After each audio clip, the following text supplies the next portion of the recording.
of welcoming you to my team and my good deputy here, and to assure you that in the discharge of your duties in the various ministries that you will be serving, you will have my wholesome support.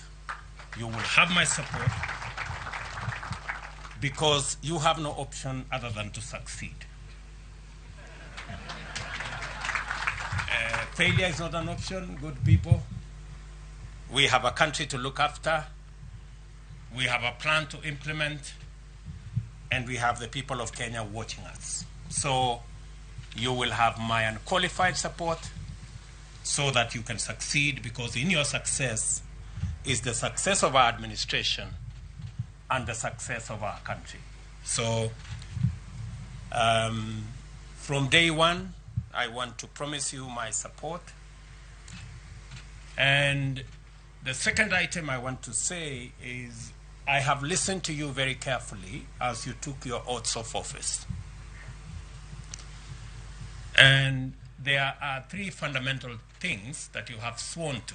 Number one, you have sworn to the Constitution. You know very well that this is a country based on the rule of law. I expect each and every one of you